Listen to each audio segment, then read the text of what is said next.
இன்றைக்கி நம்ம லெமன் சாதம் செஞ்சிடலாங்க.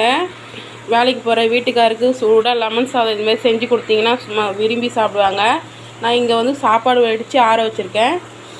அப்புறம் 1.5 எலுமிச்சம்பழம் நான் புழிஞ்சி வச்சுருக்கேங்க. கொஞ்சம் வேர்க்கடலை, முந்திரி பருப்பு, இங்கே 4 பச்சை மிளகா, கருவேப்பிலை, ஒரு முழு பூண்டு நான் வந்து குறைன்னு அரைக்க போகிறேங்க. நான் அரைச்சிட்டு உங்கள்கிட்ட காட்டுறேன்.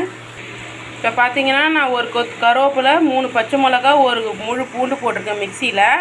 இதை நம்ம அரைச்சிட்டு தாளிச்சிட வேண்டியதான்.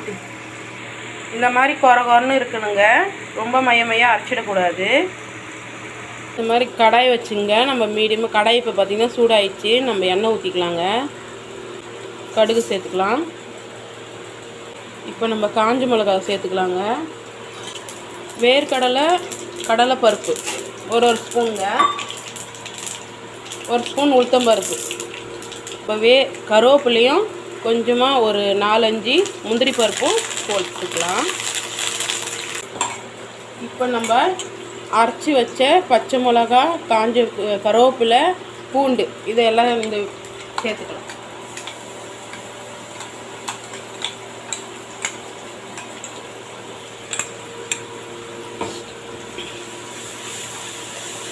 பணம் சாப்பாடு பார்த்திங்கன்னா கலர்ஃபுல்லாக இருக்கும். லெமன் ரைஸ் மாதிரியே இருக்காது.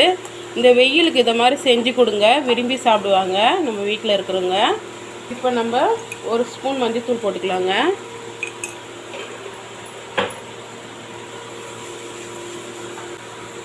இப்போ பார்த்திங்கன்னா நல்லா பச்சை வாசனைலாம் போயிடுச்சுங்க.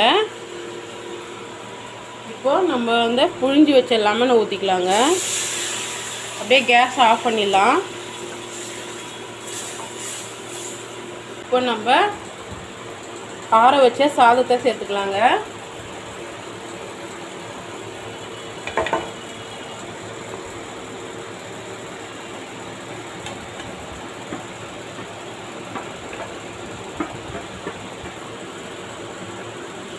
கிளறி விட்டுருங்க. நான் இப்போ வந்து கேஸை நல்லா ஆஃப் பண்ணிட்டு தான் சாப்பாடை கொட்டி கிளறேன். நீங்கள் அதே மாதிரி தான் செய்யணும். ஏன்னா நம்ம சூடோடு செய்யும்போது சாப்பாடு இதுவாகிடும், குழஞ்சிடும்.